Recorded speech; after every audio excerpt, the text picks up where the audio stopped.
And we'll go straight on now to hear from Dr. Patricia Wilkie. She is really the doyenne of patient participation in the United Kingdom. She has probably had more experience and is a stronger advocate than anybody else I know. She has an extraordinary record of being the patient lead in the Royal College of General Practitioners, which was the first of the Royal Colleges to introduce a patient group at the heart of the college. She's been the chair in the Royal College of Radiologists for patients, and then she's held the crucial job of being the lay chair and observer in the Academy of all the medical Royal Colleges. So she is extraordinarily experienced. And that all happened before she ever became really active in N.A.P.P. And now she's speaking to us, having had 6 years of both chairman and president, and she's going to give us a review of past and present, and I'm sure looking to the future. Thank you very much indeed, Dennis. And thank you, Myra, for helping me to lead on with this. I need to say to all of you, can you hear me, by the way? Yes. This is a very personal view. It's not necessarily the N.A.P.P. view, it's my personal view. Oops-a-daisy. I have been most privileged in my journey through life to have met with so many interesting people, kind people, stimulating people, difficult people, challenging people, but many of them have become my friends. I went to Edinburgh University, aged 28, as a full-time undergraduate student to study social and economic history when our children were 6 and 4. It was tricky at times, studying, family life, and juggling with the children. I also continued to run classes for pregnant mums and their partners through the National Childbirth Trust, which I'd established in Scotland earlier, as well as trying to change the culture to be more patient-friendly and centred amongst Edinburgh obstetricians. I'm not sure whether that's ever happened, but I hope so. I met at that time a redoubtable and feisty lady, Barbara. She was at that time the research assistant to Sandy Alexander McCall Smith, some of whose books some of you may have read. We shared an interest in, and a real interest and concern about patients and about getting information to patients. Barbara had a regular column in the Scotsman. She also broadcast. Many years later, when she heard that I was moving from Edinburgh to the south of England, that was 30 years ago, she did something that I completely disapproved of. She gave me a membership for a year of the Patients Association. My disapproval was because she didn't have two halfpennies to rub together. Moreover, she informed the Patients Association that their board was London-centric, and she knew just the right person to join. Subsequently, the then chairman, Rabbi Julia Neuberger, invited me to join the board. I'm coming back to the Royal College of GPs. Patients Association at that time was tiny. A part-time board, a very small board, a part-time chief executive, and some volunteers who manned the telephone system. One day, 2 invitations came. One was to join Sir Leslie Turnberg, president at that time of the London Royal College of Physicians. He had a little group of patients who met perhaps twice a year to help him advise the college. It wasn't a group, it was an informal discussion. The other was to join what was then called the Patient Liaison Group at the Royal College of GPs. And this was founded in 1982, this group, composed of almost equal numbers of lay members and medical members. And as I don't know if Myra mentioned, the Royal College of GPs was the first to set up, Dennis did, a PLG. The perception amongst the board that I was on was that the RCP, the physicians, was far more prestigious, and that a longer standing person should accept that. That was more prestigious than the GPs. And I, as a new girl, could have the GPs. I would have chosen that in any case. The group was very gentle when I got there and didn't appear to do much. I have long learned in life that if I stay with something, I need to put an effort into it and get something done, otherwise leave. I believed, and still do, that doctors and patients working together for the benefit of all is extremely powerful. This is what Meyer was saying. A longer-standing member of the group, Charlotte Williamson, and I know there's somebody in the room who's read her book, a patient activist and academic from York, and I hatched some plans. Lay members needed to be appointed. At that time, they came from different organizations, so that there was no continuity. And also, medical members needed to be appointed, but that was a step too far at the time. We needed a project, and we need to get lay members on all or most of the college committees. None of this was as simple as it sounds. The project was the production of a series of pamphlets, and I'm sorry, they're out of date, but I should have brought one with me. They were called How to Work with Your Doctor, a piece of A4 divided into 3. There were about 6 of them. How to work with your doctor during the day, how to work with your doctor at night, and so on. But they were replicable, and there was no copyright, so people could do what they like with them, and they were reprinted for several times. Actually, I've mentioned it to the college, and they're not interested in running with it, and I suspect that possibly N.A.P.P should. During this time, I met Joe Corkill, who briefly was a lay member of the group, and after whom the Corkill Award is named. Meyer joined the group as a medical member, and I don't know whether you were interviewed, Meyer, as was John Drakus, who's one of our trustees. Meyer wrote a very interesting paper with one of our lay members, the late Joy Dale. Now, both Meyer and John were extremely supportive. Eventually, this is the last of the points, the college recommended that the lay chairman should be an observer on council with speaking rights. I was the first incumbent of this post, and this is when Dennis was president. These were very difficult times because the college wasn't used to having a layperson question some of the things that was happening, but Dennis was very, very supportive. I also met at that time, do we have this photograph? Yes. Dr. Tim Payne, who was the first person to set up to set up N.A.P.P, and he's in the middle of the photograph there with Meyer's predecessor, Terry Kemple, receiving the President's commendation, certificate of commendation last year. Now, if I just go back to where I want to start, the very first PPG was established in 1972 by Dr. Julian Tudor-Hart from South Wales, Tim Payne from Bristol, and Peter Pritchard from South Oxfordshire.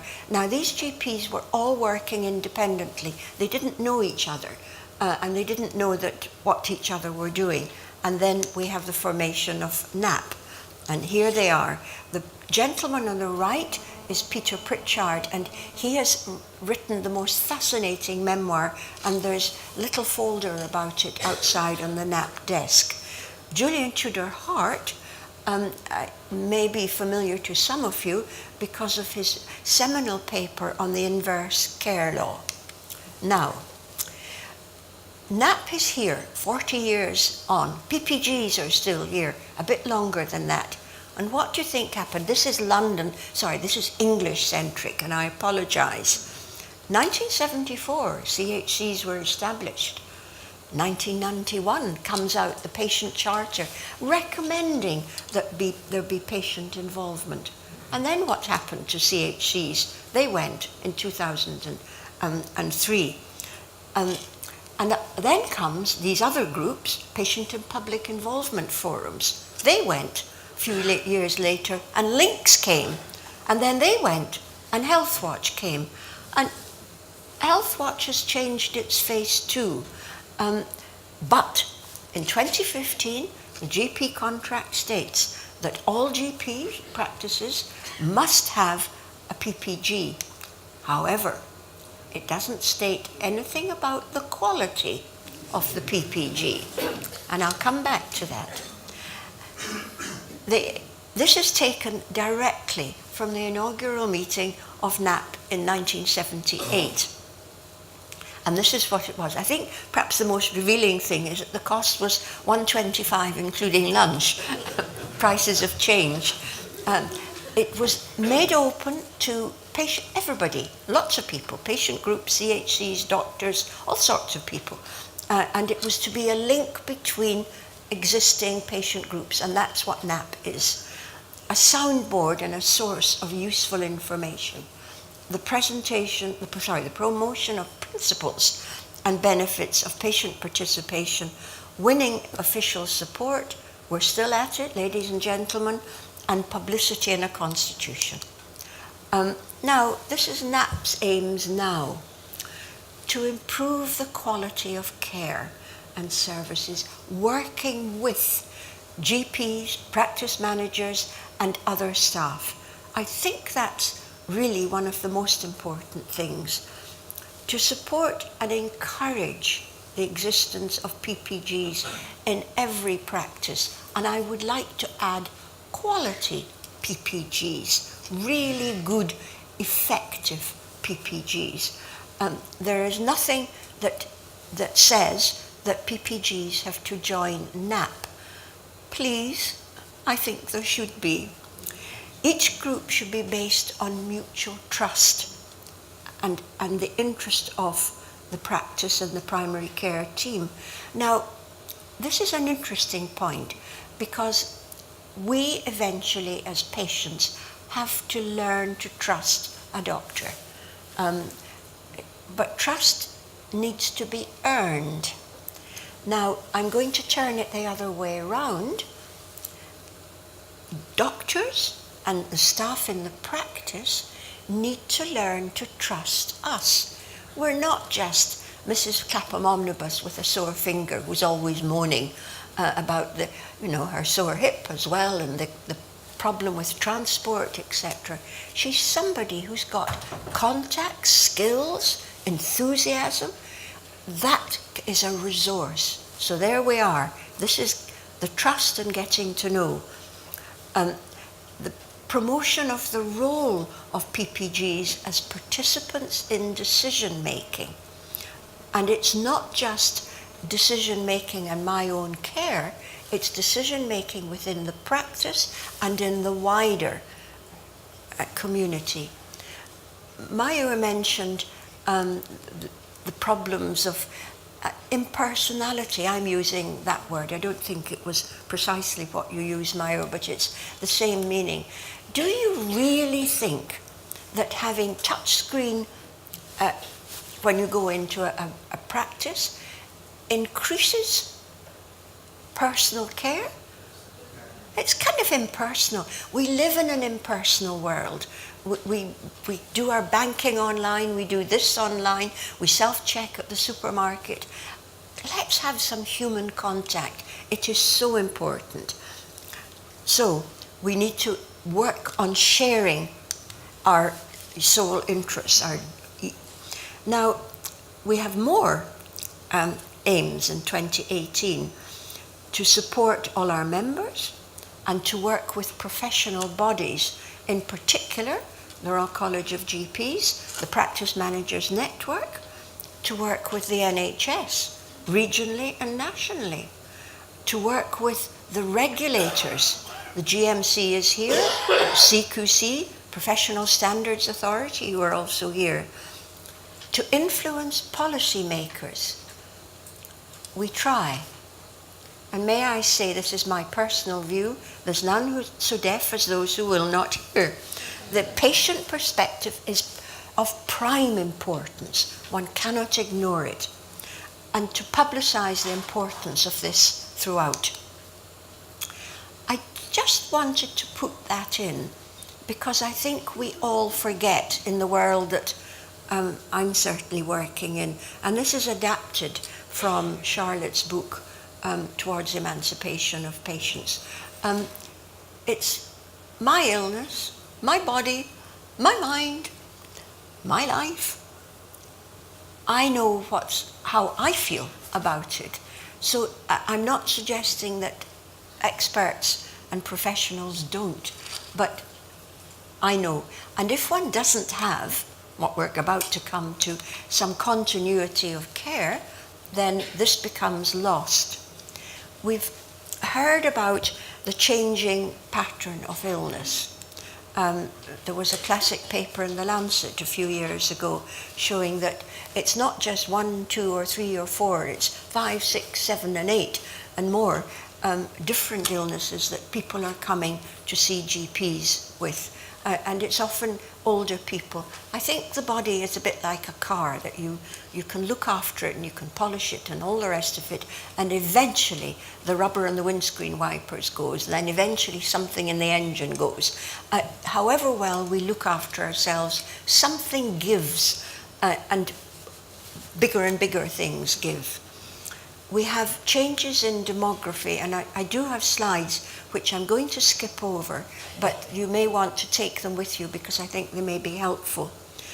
We have changes in the way that primary health care is delivered. Don't we know it? It is very difficult for many of us. It's difficult for those offering it, and it's difficult for those receiving it. There's a great expansion in digital technology. David and I have a 17-year-old grandson who hurt his shoulder last year playing rugby. He's at school. All he wanted was to get back onto the training pitch. He was sent for an X-ray. The radiographer wasn't satisfied with the quality of the films. So she was in and out of the room. He asked, when would they get to his doctor? Instead of just saying a time, she gave him a little lecture about she was a radiographer and it had to be checked by a radiologist, and there wasn't a radiologist in that hospital. It was 20 miles away. Oh, he said, how do you get these films, because they're quite big, to the hospital 20 miles away? She said, it's very simple, down the telephone. To my chagrin, this is a kid who's had 6 fingers in one hand since he was a toddler. The 6 is a digital telephone. And he said, send them to me, and I will take them to the doctor. Well, that wasn't quite what was going to happen. But this is the way things are going. We expect things to be done quickly. We expect some people to be using digital technology. Now, I do think, sadly, there is a changing attitude in the public, amongst the public, to professionals. It's not just to doctors, it's to many professionals. There's a lack of deference. There's also more questioning, which is good, but they come side by side. And there's a changing attitudes, I do believe, and we've heard it today from Mayur, amongst professionals and policymakers about the need to involve us. And then there's the cost of the NHS. Mayur very helpfully gave us information about cost. I've gone on about this for years. These big figures that the NHS produces are meaningless to most of us. It's monopoly money. But why do we not know how much every item of health care costs? We need this information to be informed citizens. Now, just a little bit of fun. In 1900, the minimum official fee to consult a GP was 2 and 6pence. 2018, it's £60 or more. Am I right, Mayur? More or less. In 1978, 19% of all GP consultations took place in the home. Now, it's negligible. We've had, I'm going to skip these, but you know them well. there's a great increase in the number of people over the age of 75. And that's where the problems come. These slides are available for you. There's 3 of them. What you need to look at is the pale blue and the peach at the top of each, and how it increases and the other figures decreases. There's 2 of them. Okay? Now, here are the ways, and some of you are familiar with this, I'm sure, that primary care is delivered. Is a decline in the personal list. We are registered, many of us, with a practice, an inanimate object. GPs are not responsible for our out-of-hours care. That's the majority. And this is a problem for some patients. There's a decline in the numbers of small practices and increase in the bigger ones. Continuity of care. Mayur has described it so beautifully.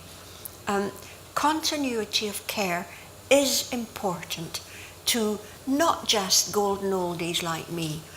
It's important to young women who are pregnant, who've got young children.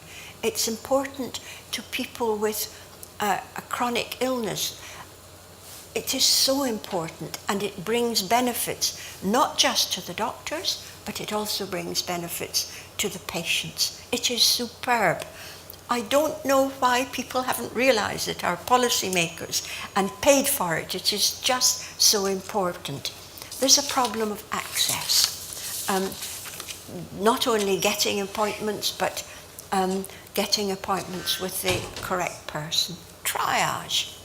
Self-check-in, I've mentioned that. Telephone consultations. And there's the involvement of new and different sorts of healthcare professionals. The assumption is that the patient will accept this and like it and that it's good, but it may in fact cost more. We don't know. And there's a decline in patient autonomy, and that's important. Now, when I turn to N.A.P.P, and I'm going to be very brief over this because of time, we've had a steady increase in membership. There's an awareness of N.A.P.P by NHS England, RCGP, and other medical colleges, practice managers organisations, GMC, many different organisations. We've produced successful Building Better Participation publications. We've had a successful regional project run by Paul, our chief executive, a successful launch of the Group of 100, and we would like to develop that further. We are members of many senior policy advisory and stakeholder groups. Often, may I say, the only patient voice. We're invitation to speak at major conferences. We do collaborative work with NHS England, BMA and the RCGP, and we publish articles. And I understand, it was referred to today, the King's Fund have produced a report on the future of general practice. It's not quite that title. I was invited to write a review, and it's coming out today, but I can't access my GP on my BMJ online, but it's out today, and we'll make sure that you all get a copy of it. PPGs are really a dialogue between patient, staff, and covering feedback, quality control, and audit. You know all the different things that PPGs do. This was adapted from Peter Pritchard, right at the beginning, whose picture I showed you, and was written in 1980, but it hasn't changed much. Now, just for interest, again, from the N.A.P.P bulletin, what people were doing in health education and PPGs in 1980s, it really isn't. I mean, a bit of it's a bit different, but it really isn't much different from what people do now. Things change, but not so big, not so much. PPG activities, some of you know a lot about them over this period. I particularly like when it's working with marginalised groups and with the elderly, and that's perhaps because I'm reaching that stage, hoping somebody will work with me. Supporting the practice. All these things are so important. Now, you are familiar with this. You do research, get involved in surveys, you carry out, monitor the telephone system in a practice, you help recruit new members. You are well aware of this. Now, quality PPGs. This is my definition. They work in close partnership with the practice. They listen to the patient population, and it's the wider community population as well. They understand the restraints on GPs and practices, but they need to be informed. They have vision, ideas about quality improvement. They are responsive and active. They liaise with other patient organisations, and the most important, they support N.A.P.P. This I'm going to skip because you can read this, and this covers a lot of the winners in the past of the Corkill Award. And that also covers many of the Corkill Awards. Now, I think this is important. The definition of quality from a patient perspective of the doctor and the practice. The doctor, patient wants a good doctor. You all know, clinically competent, evidence-based outcomes, continuity, a good listener, accessible, can get a second opinion.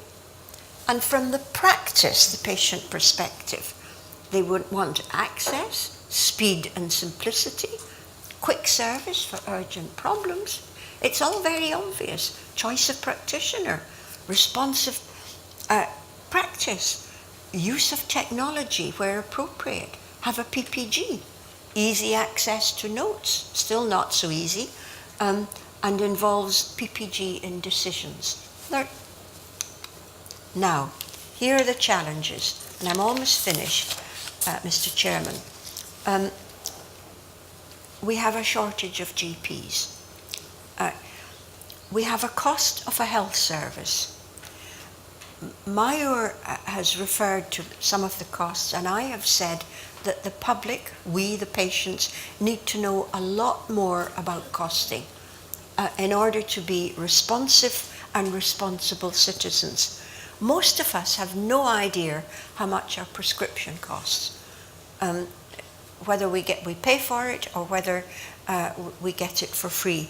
We have just no idea. The system is there, the accountancy system is there to tell us. And don't tell me that the public don't understand a range that they would know. They know that if they go to Asda and pay to buy their baked beans, they'll pay X, and if they go to Waitrose, they'll pay X plus. So they can be put in different ways.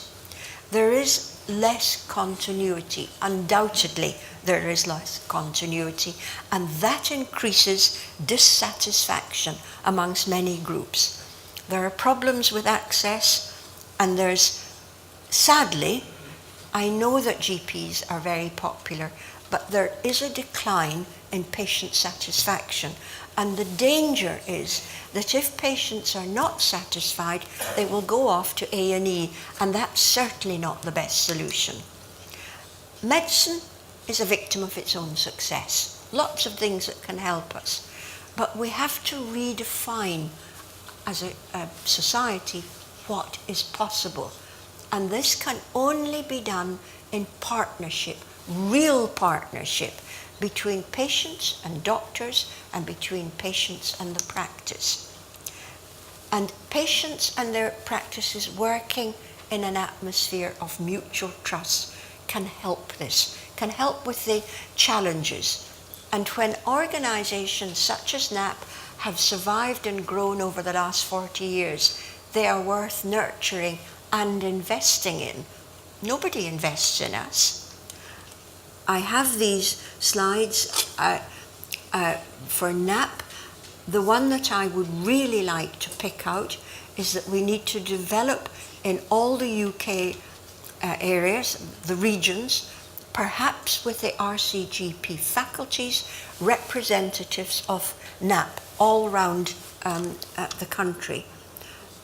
That seems to me to be one very important way ahead. It did exist in the past, but it's sort of fallen by the wayside. And my next important perspective is that the patient perspective must be at the forefront of everything that is done in government, in policymakers, in academia, and in the professional organisations. The King's Fund reports does not mention PPGs. There's something. Our founders were quite unique, and N.A.P.P is a remarkable organisation. It has survived. All PPGs are volunteers. N.A.P.P, apart from our part-time CEO, are also volunteers. We are really indebted to the vision of our founders, Tim Payne, Peter Pritchard and Julian Tuber-Hart, and to all N.A.P.P and PPG members, past and present, for dedication and support. I've gone quickly. You've got the slides, and you can get in touch with me, and I'm more than happy to answer questions. And there they are, these three founders. Thank you for listening.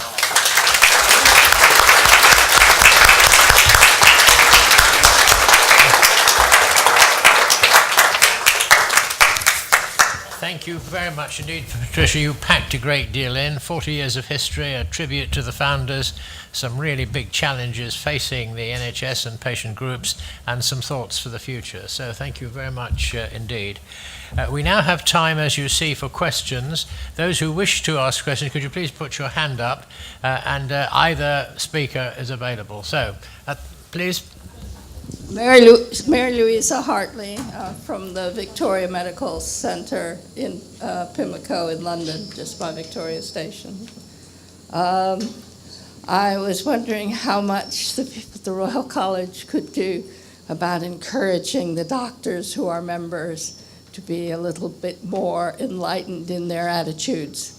In that I'm in a practice that is very supportive, but a couple of my local practices have just joined together, and they are insisting that the secretary to the doctors do all the communication, and if they are clearly in no way do they wish an independent PPG. How much can the atmosphere at the Royal College actually encourage its members to take on the view of a PPG that we would recognize? Thank you very much. I think that's a question for Professor Lakhani. Did you hear it right?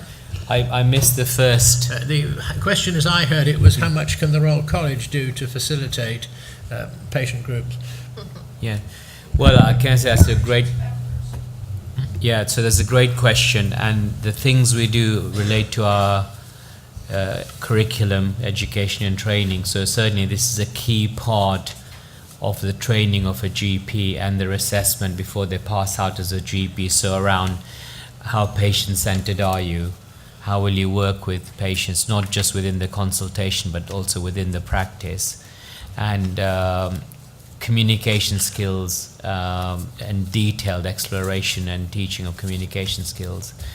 I think you are right around the PPG bit. I think strategically perhaps we're missing a trick there. I think that's something I certainly would like to think more about, and I've really enjoyed Patricia's fantastic presentation. I'm going to take that back to our officers meeting to see whether we can think of this as a standard of a good practice, that they have a patient listening group exercise, listening exercise group, PPG, and I think we should establish that, because that we're famous for standard setting, and working with patients should be a standard.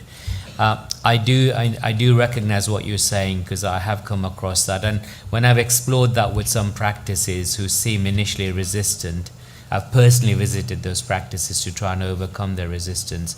When they see it in operation, they're delighted. They're so delighted. They can see that their fears were based on misunderstanding or some sort of that the patients will be so demanding that it will be unrealistic. But I think their general practice, many practices are in a bad place at the moment. They're feeling scared, frightened. they're closing down options instead of being progressive and looking what they can do. And you know what? It's an entirely workload. They're overwhelmed. So, you know, Maslow's hierarchy, some of you may know about it, that unless you've got the basics right, you know, you can't look at what's called self-actualization, doing the really great visionary stuff. So. Thank you very much. In the front, please. Can you give your name and background, please? My name is Geoffrey Austin. My surgery is Bacon Lane Surgery, Edgware, Northwest London. I'm also a member of the Harrow Patient Network. We get together with 31 other surgeries, PPGs. Unfortunately, the CCGs are very good at talking, but very poor at listening. My first question is to the professor, if I may. You mentioned the word value. Now, as you know, my mission in life is to reduce DNAs, because I believe last year £1 billion was lost to the NHS and did not attend. In my surgery last year, we put a program in, and in the whole of the year, we reduced it by 50%. And every month, I in fact have all the figures. We had 87 people who missed. Now, that is the value, just 1 month of one surgery, of 10,440. My first question is, what are you doing about reducing missed appointments? And the second, very quickly, thank you. We were told, do away with PCTs, we're bringing CCGs, because we've got doctors on the panel. Are they working or not? Thank you. Thank you. We'll ask our speakers. Professor Lakhani again. Yeah. The reducing DNAs, congratulations on your project. I think that's absolutely brilliant. I would encourage every PPG to work with the practices if this is a priority for them to take action to, and we've done similar work on that. We haven't seen it as our role nationally as a RCGP to perhaps take stronger action on that, although we do refer to it regularly. But I think my broadest point I would make is value for money. Value is really important. It's a fairly new concept for people. People used to call it efficiency, and effectiveness. But so in a limited health resource setting, how do you spend your pound? Where should it best go? And the choices we need to make. So I think let's engage with value. Your second question was about are CCG successful? It's a mixed story. I think it is a mixed story. I think in many areas GPs have made changes. I think they've led to a lot of their voice is definitely being heard. But what I would say is, because time's very limited, and what Patricia's points on one of her slides was, think about how PPGs can influence the strategic commissioning agenda, because I do think that's where you really need to make a lot of noise. We have in our CCG, we have a network we call a patient network, where essentially it's the PPG network of the CCG, which we find enormously valuable, and through which we get representation for various groups. But in the ladder of things, I think it's participation, perhaps not quite partnership, etc. Because actually we have to work with Health Watch, all these charities. There's a very complex system of PPI. But you know what? You have a voice. Make it heard, because you understand primary care together with your practices like no one else. Lady on the side. Kathy Baldwin, Southern Surgery. I'm the chair, and Southern Surgery is in Chelmsford, Essex. My question is, how can membership of N.A.P.P be embedded in the GMS contract? Because there's too much wriggle room at the moment. I'll leave it at that. Thank you. Dr. Wilkie? I don't know. That would be the ultimate solution, because there is no requirement, as you know, for PPGs and practices to join N.A.P.P. And we don't cover every PPG in the country, and that's a real shame. And there is no obligation on anybody to contribute to the existence of N.A.P.P. So this is the fact that we're still here is remarkable. This is a absolutely continuous problem, but I'm taking that on board. Gentleman with the yellow tie, same table. Thank you. Stephen Andrews from Fairford Surgery PPG, down on the edge of Gloucestershire. I'm also a community first responder with South West Ambulance.